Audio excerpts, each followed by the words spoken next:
Hi everyone, my name is Sam. Welcome to day 11 of 4 Weeks in the Word. Today's reading comes from Mark chapter 4, verses 30 through 41. Again, he said, "What shall we say the kingdom of God is like? Or what parables shall we use to describe it? It is like a mustard seed, which is the smallest of all seeds on earth. Yet when planted, it grows and becomes the largest of all garden plants, with such big branches that the birds can perch in its shade." With many similar parables, Jesus spoke the word to them, as much as they could understand. He did not say anything to them without using a parable.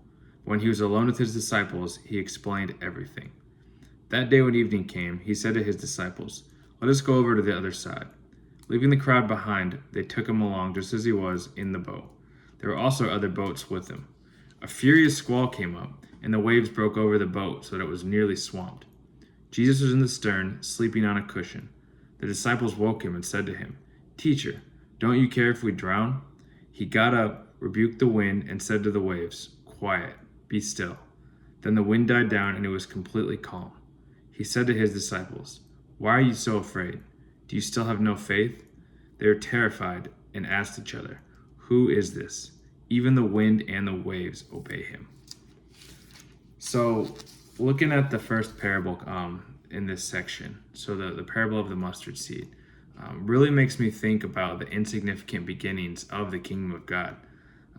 When Jesus was teaching this parable, this wasn't to a massive, prominent group of people. This was to a small group of people who were from the, kind of from the lower parts of society, pretty insignificant, usually, kind of powerless in a lot of ways. And then to see just from that small group of individuals who believed and had faith and acted on it, what the kingdom of God has grown into today is just incredible. At Spout Springs, we look at really reaching the least these and reaching the lost. And looking at what the kingdom of God has grown into in that regard is just incredible. In terms of thinking about reaching the lost, from this point, just a small group of Jewish people receiving this, to the millions and millions and millions of people who have now received the gospel in all parts of the world. And then thinking about the least of these, which have been least reached through the kingdom of God. Even in America, really all around the world, think about most of the nonprofit organizations. Think about universities when they were founded. Think about hospitals. Many of these places in society that really take care of the least of these are founded really from the kingdom of God. And we're still, the kingdom of God is still very much growing. We're still seeing, what work God has left in us. And just like how these people, when Jesus was preaching to them, didn't know what their acts of faith would grow years, hundreds of years, thousands of years later, it's the same for us now. We still don't know what acts that, that God has called us to do will grow into. In Hebrews chapter 11, it says, some sow and others reap. And again, that's just kind of a call for us to act in faith and let the kingdom of God, even though the things we may do seem significant, really grow into something that's kind of beyond our comprehension. And then just kind of the second part of this passage that I read today, with Jesus in the storm. To me, what this passage really does is two things.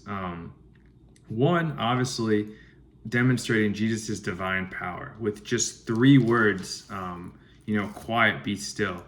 He really demonstrated who he is and the power that he has to accomplish whatever he wants to do. Secondly, the disciples' response to that, I think, really kind of sums up the whole theme of Mark to me. The disciples' response, which to me it was kind of obvious, but they asked, "Who is this?" Who is this, to me, is the kind of all of Mark summed up. Last week when Pastor Steve was going over chapter 1, verse 1, that's what I think why Mark opens it up right away with the book. He says, Jesus the Messiah, the Son of God. That's who Jesus is. And that is the Christ and the God that we serve. Have a great day.